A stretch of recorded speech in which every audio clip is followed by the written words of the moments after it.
Okay, everyone, welcome back to the Holistic Hive podcast. So excited to be starting up a whole new year and season and really just dive in to helping you really understand what's available. So I have with me Sarah Ziroll, who has created the Best Birth podcast. And it's not just a podcast, this is the coolest thing. She literally labor of love, because you are a doula, you're birth coach and you're birth educator as well. And so it's massive experience, mama of 3. And she, and I will ask why, created 52 episodes that were released all at once. Not the typical where we're going to drop them as we go. You were very intentional, had a huge purpose, and said women need, I'm trying to get my right words in the best way, need resources. They need love. They need support. They need to know what's out there. They need to know what's happening in birth and know their options. They need to know what's happening with interventions and what the outcome is of those. So you did this, and this was huge. So I really want to just get to your story, and really, because it's this is such a monumental task that you took on, and I need to know or want to know why. Why in such a big way? Because obviously you saw the big need, but take me through that. The why is always where it starts, right? And when I was pregnant with my first son, I took a hypnobirthing class. I signed up with a midwife delivering at a hospital just in case anything happened, and his birth actually ended in a C-section.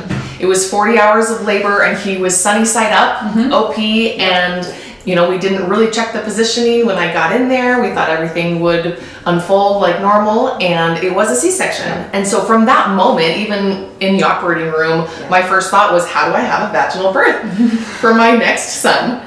Which is probably a really good healing place. And I want to interject, because if you're watching this on YouTube, immediately you see my face, and I need to be better about that, because what I'm learning is that my assumption, and this is a bad assumption, my lens is C-section, oh, I'm so sorry, when it really should be that's an outcome.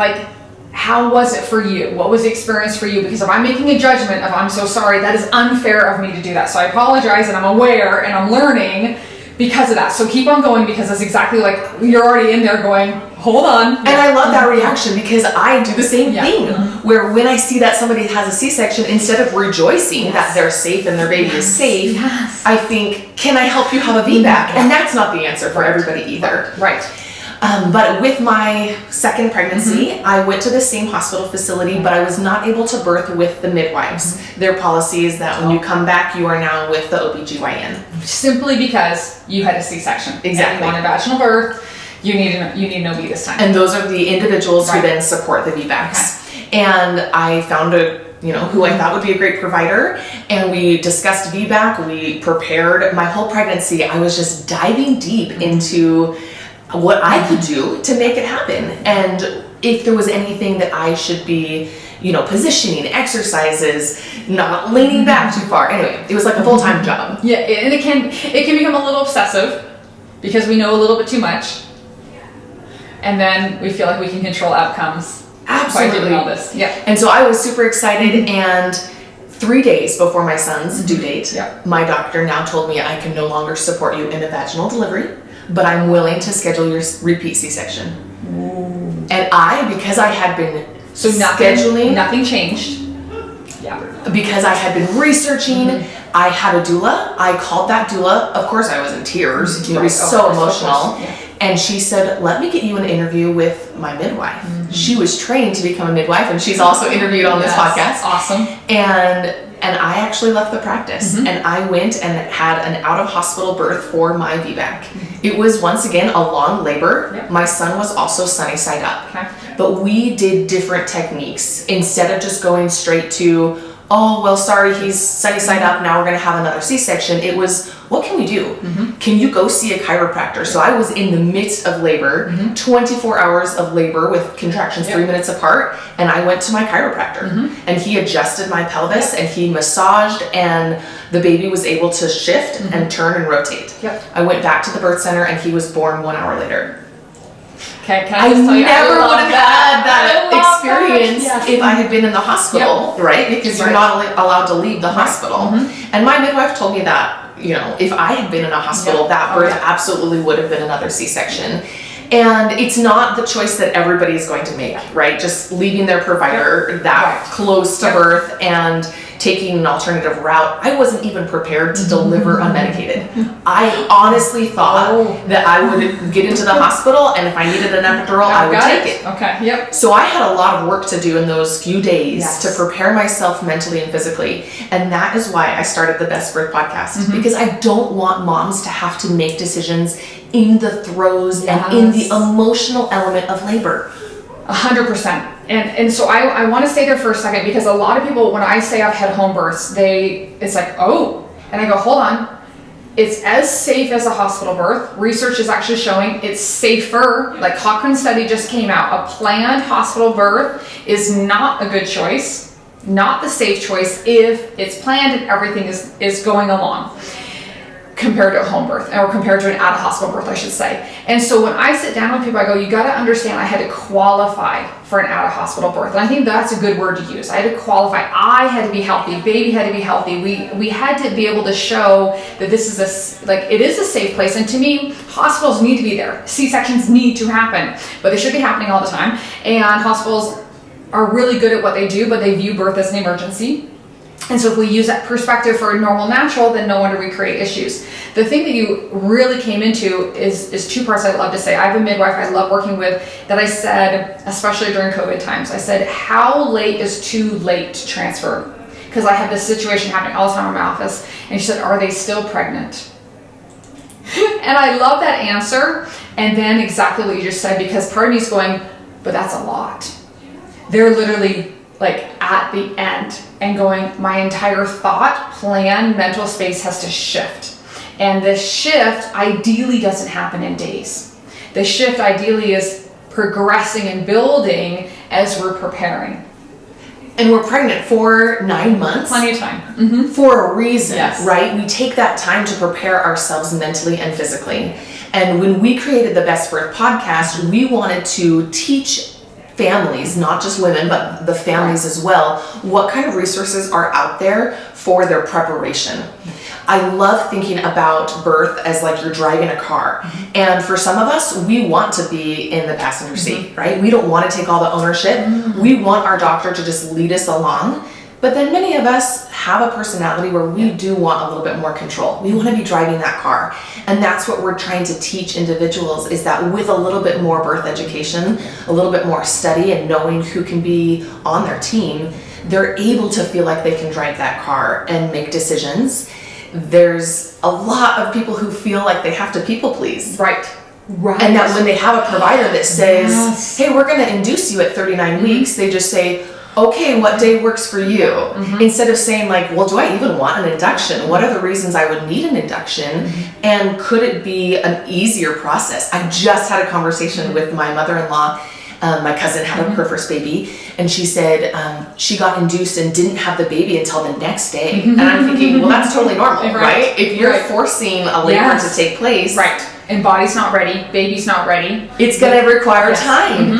And a lot of people will say, well, I've been having Braxton Hicks for a week. Yeah. That's awesome. That means your body's practicing and getting ready to have that baby. I think one of the problems that we have dealt with in the medical system is that they just want things to happen so quickly. And things don't always happen quickly. Sometimes you stall out, and sometimes your baby's just kind of taking a little break. Maybe they're tired. Maybe mom needs a little break. And so, even learning about the after you're fully dilated, and how your body will naturally take a break, even up to 1 hour of time before it's ready to push. And if you're 10 centimeters complete, and then your provider says, get pushing, and you've got that epidural, you can't really feel if your body's ready to push. If you let your body do its job, it will take the time it needs, and then your pushing phase is so much shorter because now your body and your uterus, everything is in line. I feel like for both of my vaginal births and my third birth, he was a home birth. And I love that experience because I was just able to relax. I never had to worry, am I going to be too late to go to the hospital? Am I going to have a baby in the car? Because I could lay in my bed and it got hard. I'm not saying that it's an easy experience. Delivery and labor labor is a struggle. Yes, exactly. But I was able to relax in a way that wasn't possible if I was fighting the interventions I didn't want. So I have to share my third birth because it's exactly what you just said, to the stall out. I literally get to transition. And at the time, you don't realize you're in transition because that's normally how it is. I'm in transition, and I remember asking what time it was, which is kind of the joke, don't do that, because I was like, oh, I'm doing so well. We're going to have this baby like in the next 45 minutes. And then everything stopped. I'm literally like transitioning to 0. And I, like, people pleaser, it's almost like what I do wrong. And I look at my midwife, I'm like, what do I do? I look at my doula, I'm like, what do I do? And my midwife goes, honey, you're home. What do you want to do? And I love sharing this because in a hospital setting, there is no way that would have flown. No way. Because it was 3 hours later before we even kind of just started back up, and then I went into transition, and it was like boom, and I had a baby within 30 minutes. A little fast at that point, but body done its work and had a rest. And I really think baby resetted himself and everything else. And baby, I know who he is, Carter, came out, and it's just one that I look at that, and it really taught me, which I think every birth is a learning experience, an opportunity to really like grow and go inward and find our little warrior in us. For me, I had to find that surrender, because it's like I've always been so efficient that it's like things just go and move along. I go, yeah, I do so much right while I'm pregnant. But to have this pause and go, this would never be honored, because in a hospital setting, this now goes against hospital belief, which is 1 centimeter an hour. And if all of a sudden she rechecked me and it was like I was at a 5, and it didn't bug me. I knew exactly what had to happen. Baby shifting, body's moving, everything else is like, we're going to be fine. But it was just that, like, this is that space. And I'm not saying a hospital birth is wrong. I'm not saying a C-section is wrong. I want to be really careful, because we'll go back to research. I'm a huge advocate of research, that we know that women that are listened to and feel heard in their birth, no matter what the outcome is, they're happy. They feel successful, which they should. They should always feel successful. The secret is, did they feel heard and honored? And to me, it's that driver. I love this analogy you're giving, because I think a lot of us in our Western medicine mindset is, doctor, you're responsible for my health. That was the old generation. We now have this whole generation that's coming up going, no, I am responsible for my health. And as a result, I can choose how much I want to take. And for some people go, I don't know birth at all, and because I don't know it, I'm going to hide in the passenger seat. And as we start to listen to all these resources and all these opportunities, we go, oh, actually, that's an easy decision. And you don't realize that you're quickly moving to the driver's seat with this decision and this decision. It may be that we play both passenger and driver, and that's totally okay. And so in this podcast, in this series of episodes that you did, I would love to know, like, what are the big takeaways? And it could even be like, what are the things, if someone says, why should I listen? What would you share? I wanted to share my knowledge with everybody for free, and realized I am not an expert in everything that goes along with birth. And I thought about the people who had influenced me, who I had learned from, individuals who had either podcast, written a book, people who were doing social media expertise, just sharing everything that they had learned throughout their careers. And I thought, is there a way I could bring them on and have them share the little bit of expertise that each of them possessed? And that is exactly what we did. And it was an overwhelmingly amount of support from these individuals to say, yes, I will come on and I will share everything I know.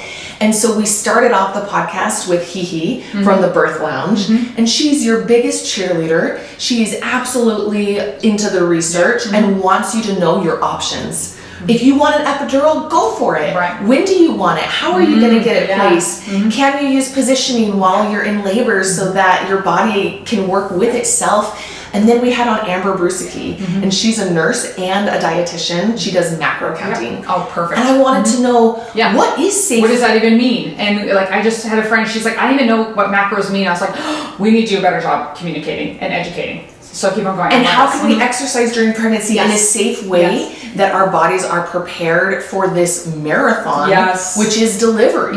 And why is it that we would even think that it's right not to eat or drink? 100%. And like, I've run a marathon, and it's like, I love that analogy. It's like that birth is like a marathon. I go, actually, I think a marathon was harder depending on the birth, because birth just takes over and the body does its thing. I'm like, I had to keep on choosing to run those miles that I did not want to run, but I absolutely fueled And when I didn't fuel well, the running didn't go well. And so I completely agree with you. We have to fuel through the whole pregnancy, and we have to look at this as a labor, I love that word labor, because that means work, event. And if women, it's like, you can continue exercising if you already were exercising. My answer is no. You need to be exercising, you need to be moving, you need to be preparing for this exertion event that you're going to have and go through, because then it gives you more options. And you'll be doing different exercises during pregnancy, right? Because now you want to work on your hip mobility and your flexibility so that your baby is able to twist and turn and navigate your pelvis.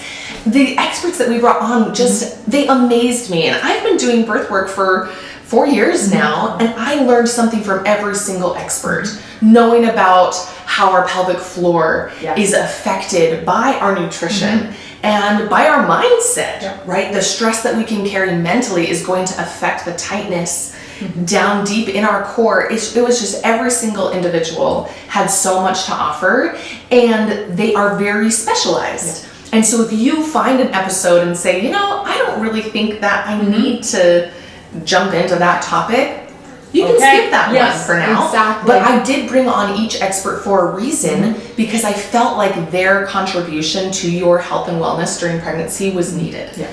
We brought on a dentist. We brought on 2 chiropractors. Yep.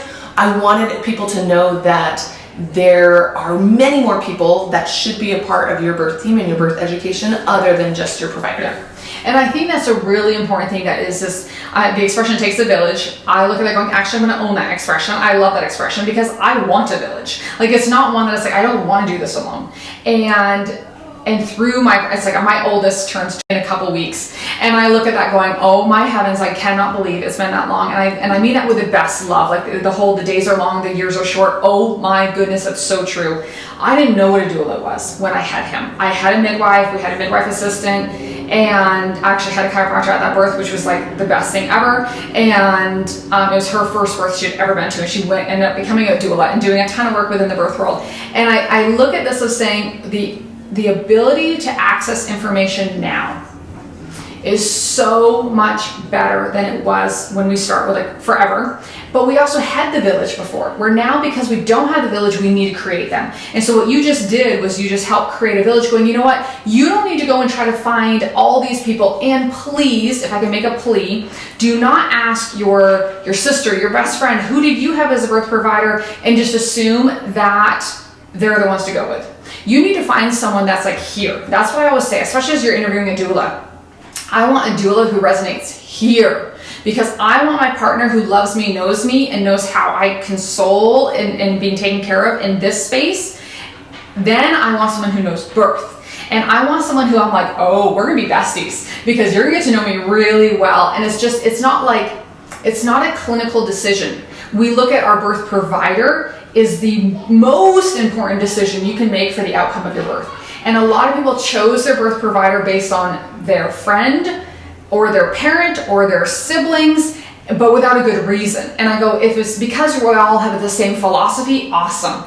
But a lot of times it's like, well, they just had him and they were happy. I go, but did they have the birth outcome you wanted? Well, no, well, and it's like, oh, we didn't think about that. And there's nothing wrong in that. It's opening up the opportunity, especially in a podcast. How beautiful to open up in a podcast to say, let's get curious about something, because some of it actually can be confrontational here.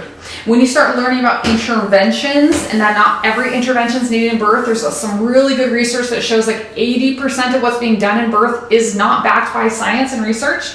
That's a hard pill to swallow. And at the same time, that's an empowering space to be, to say, okay, if I hire a doula, it immediately reduces my risk of a C-section by 50%. Like, that's a phenomenal statistic to me. And to look at that going, then that shows that there's a lot of C-sections that are not necessary.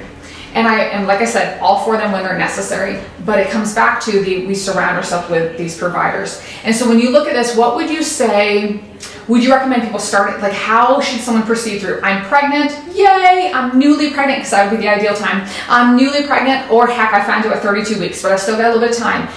Would you recommend start at episode 1 and move through, or would it be pick and choose and find, like, how would you recommend someone to really come into your series? I would absolutely just start at the beginning and take every episode in. Binge it, baby. We didn't record them in that order because some of the episodes we felt like were just so, they were like all-encompassing of what we wanted to present, that then that podcast episode got bumped to the beginning. Right. So an individual could really take in. Yes, and understand better. Yes. And my own doula, who became a midwife, I bumped her episode at the beginning because her philosophy of physiological birth just astounded me. The amount of research that she has done. I am so excited for everybody to dive in and to listen with an open heart. So our premise was, how can you prepare your heart and your mind for birth, right? So the mental preparation and then the physical preparation. And what are the steps that you are going to take during these 40 weeks, maybe 41 weeks, maybe 42 weeks of pregnancy. All wonderful. As you are getting in touch with yourself, as you are listening to your intuition, as you're learning things along the way and realizing that questions are the essence of what makes your birth the best birth for you. Asking those questions to your provider. Hey, what would you do if I wasn't dilated at all after my water broke? And having them be able to answer that question and give you some options. I also think the most important question to ask at any time, what are the risks and what are the benefits? Knowing that you have the options, and if someone says, hey, I'm going to check you right now. I'm going to up your Pitocin, and you can say, hey, why am I even on Pitocin? Yes. Is this really needed? And just understanding that you can be in control and you can say no. And if you need to sign a form, sign it. Sign a form. If you need to take some time to discuss it, maybe you can even phone a friend. And use that time that you have. If it's an emergency, you will know. And you will feel it in your heart and you will be rushed off to the OR. Right. But you can always say, what would happen if we took an hour to think about this, or to wait, or to try a new position? You can always ask, hey, what's the position of my baby right now? And if they don't know that answer, then you're able to utilize techniques and say, hey, I want to be in the flying cowgirl position right now, because if my baby's sunny side up, I need that baby to turn so it can start putting pressure on my cervix and dilate and be born. And there's just so many great questions. I think that is one of the things that research teaches you. You have to be asking the questions to get the answers. And so many different individuals in the birth space are doing this beautifully and helping us to achieve the birth that will satisfy us and make us feel whole and lead us onto a path of support as we're going into then what can be a very challenging time postpartum. That was another thing we learned, is that so many people are preparing their nurseries. They're getting a car seat. They're preparing, like what I'm going to be wearing to the hospital, and then they have no plan coming home. They have no pads in their cupboards. They have no, ice or padsicles in their freezer. They've got no frozen dinner meals for that 2-week stage when all of your help has departed. And that is another thing, just knowing that your body needs to rest, and not just for 2 days. It needs to rest for that whole 4th trimester. There's no badge of courage that we get by jumping back in too fast.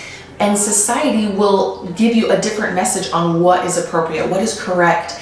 And for you to then dive in, know what your body has just done, the healing that it needs, and be able to give yourself some grace in those periods of saying, I'm not going to be very productive these next few months. Because I have produced a baby and I'm going to feed a baby, and that's super productive. So there's 2 things I want to bring in. When people say to me, asking these questions, benefits, risks, what if I do nothing at all, is another, that's a really powerful question to ask. A lot of times you're going to know if you're with the right provider if you're able to have these conversations. Because if a provider blows you off and says, we will discuss this later, or we'll see, do not take, to me, that's red flag, run, because what they're trying to do is keep a lot of control. That I will make that decision for you when we get there, and 3 weeks or 3 days before, where you're going to say, never mind, we're going to do a C-section, and that wasn't a conversation, that was a decision made by someone else. And so to me, when you start these conversations, you really need to, again, stop the people pleaser,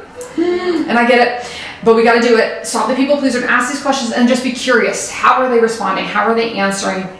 Because it's going to help you know what type of provider they are and how they're going to view birth as well. I really want to know how they view birth.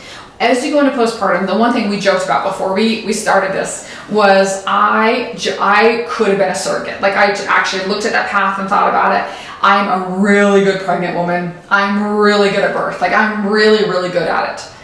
But that first year of life, like, has knocked me on my butt every single time. And I struggled postpartum. I was back in my practice very quickly because I didn't have systems set up as well as I do now. And the support I thought was there, but it wasn't enough. Like, so I look at all that, and to me, it's really important to say, how are we feeding mom? And I mean that feed in every aspect in that 4th trimester. How can we give importance to the fact that there is a massive amount of healing that has to happen?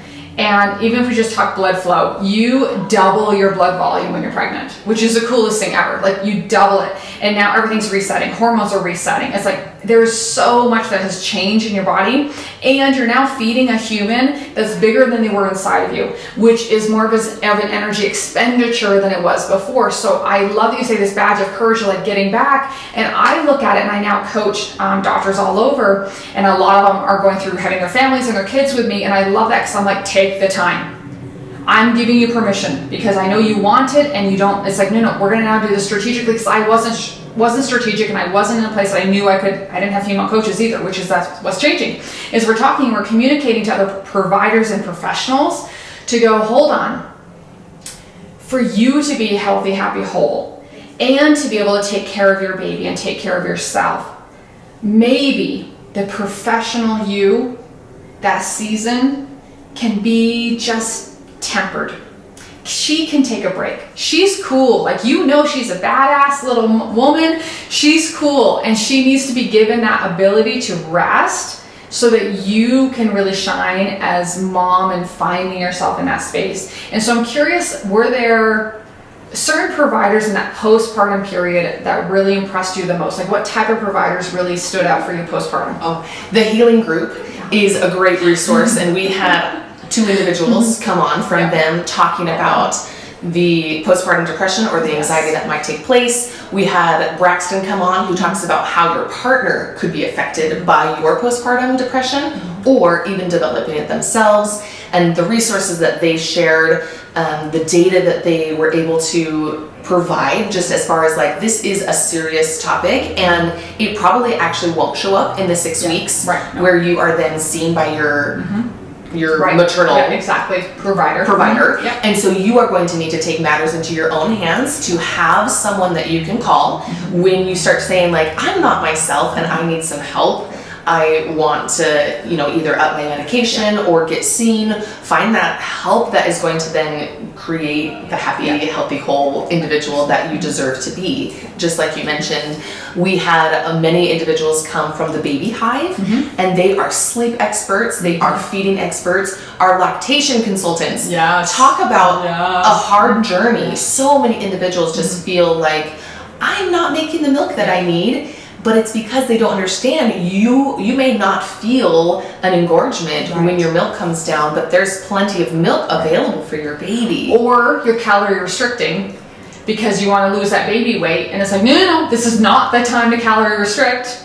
You are feeding another human. So it's like, that's where they can come in and be like, hold on, let's look at the macros, look at the nutrition and help out. Yes, being undernourished or underhydrated is going to affect your supply. So I just felt like there is not even one episode that I could remove from the set and have it be complete. Every single individual wowed me with the amount of tenderness and care, the self-compassion that they helped us to realize is needed in this whole journey, this transformation that happens when we're pregnant and when our babies are born, and then when we're raising those babies. Every step along the way is new information that we are learning and then teaching.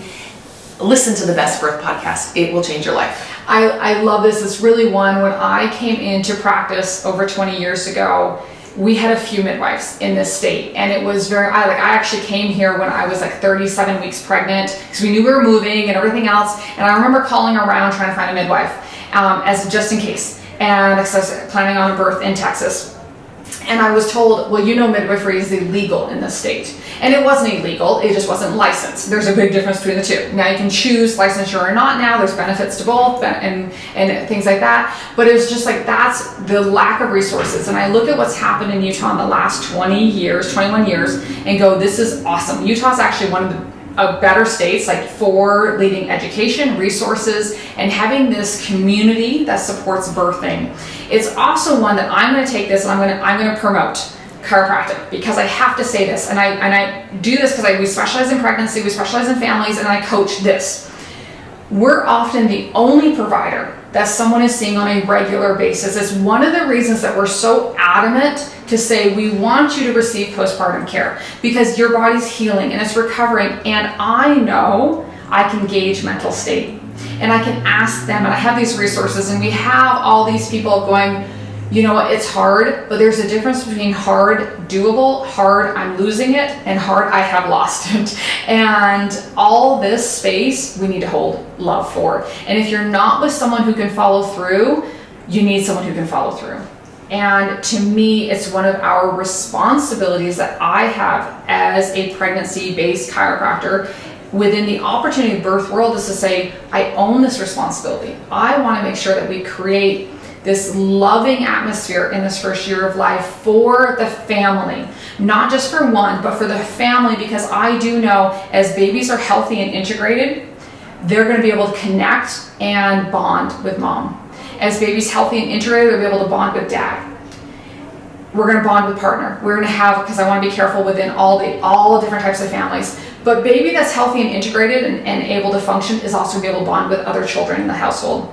Because when there's an issue with one person, there's an issue within everyone, because we all carry the burden. When there's healing within one person, there's healing within everyone. When there's crisis, we can pull together. But there's also times that crisis can expose the fact that we don't have resources, and we need resources. And it's one that I think this is such a valuable resource that I'm so not incredibly proud of what you've done, and say this is such a labor of love.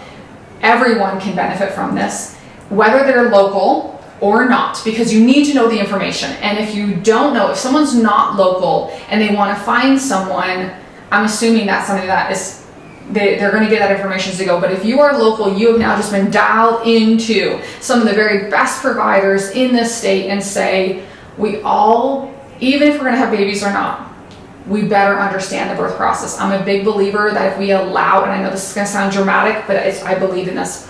If we allow violence in birth, we allow violence in life. If we nurture love, healing, empowerment in birth, then we nurture love and healing and empowerment in life. It's how we view life. And I think this is an amazing opportunity to say, women, I'm going to grab your quote, your body was made to birth. You are strong enough. We're created to carry a baby, to make a baby, to carry a baby, and to birth a baby. And if somewhere in that process it's not working, it's not because you're broken. It's because you may need some more information, some help, some resources, some people who know to look at things different than one model.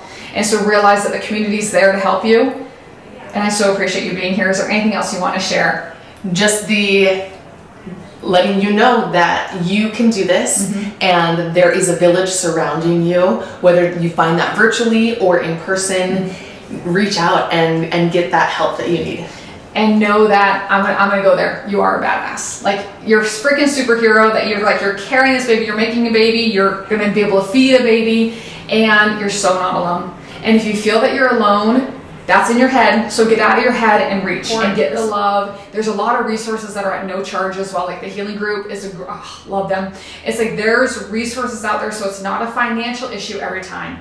And please lean in. Please know that Sarah's a resource. Please know that if you have questions, you can always reach out to us, and we can point to resources as well. This is one thing that we all have had to do as providers, is find our people. And what we're now doing is going, hold on, you found this person and I found this person, and let's combine these people, because a lot of us are so busy doing that it's not like we're out there talking in a big way. And I go, but that's who I want to talk with, are the people who are in it and doing it. So I so appreciate you being here.